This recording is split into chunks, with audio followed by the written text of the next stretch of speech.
Јавното предпријатие Чистота и зеленило во соработка со невладината организација Селектирај отпад во наредните 2 месеца ќе спроведе пилот проект за селектирање на отпад во населбите Гоце Делчев и Зелен Рид. Граѓаните кои што се заинтересирани да учествуваат во проектот најпрвин ќе треба да се пријават преку апликацијата Селектирај отпад, пошто од комуналното предпријатие ќе добијат кеси за селектирање на отпад, а ќе има и символични парични награди, информира директорот на предпријатието Даниел Стојчевски. Се работи за пилот проект во 2 населби, во населба Гоце Делчев и населба Зелен Рид, каде што граѓаните од овие 2 населби кои што се заинтересирани да селектираат отпад, ќе имаат можност да инсталираат апликацијата Селектирај отпад, да дојдат во просториите во дирекцијата на јавното предпријатие, да подигнат кеси за селектирање на отпад, ќе имаат можност да селектираат пластика и лименки во една кеса жолта и во сината кеса ќе имаат можност да селектираат хартија. Подоцна,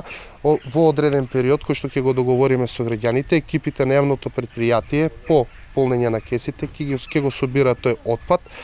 ќе има кодови, ќе се скенираат тие кодови, значи ќе имаме точна евиденција кој граѓанин колку ќе селектира.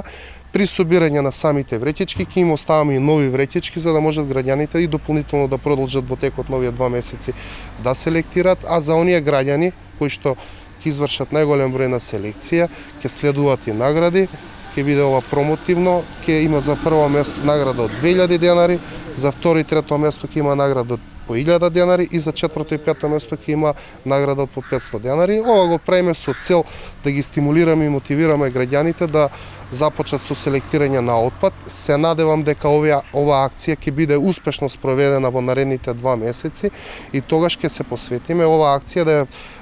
префрлиме на територија на цела општина Куманово. Селекцијата на отпад во Куманово всушност започна пред 3 години кога од јавното предпријатие Чистота и зеленило на повеќе локации во градот беа поставени специјализирани садови за селекција. Идејата беше подоцна тој селектиран отпад да го носиме на самата депонија, каде што имаме набавено и дополнителна опрема за секундарна селекција и јавното предпријатие да остварува дополнителен финансиски бенефит, а да ја заштитиме и животната средина. Нормално, знаете дека пластиката тешко се разградува и е потребен посебен начин на управување со тој тип на отпад.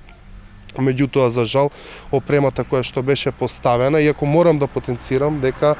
при увидот кој што го вршивме, граѓаните селектираа, има желба за селекција, ги почитуваа поставените садови за смет и начинот на третирање на отпадот, меѓутоа, за жал, од оние така наречени диви собирачи на отпад, самата опрема која што беше поставена беше уништена при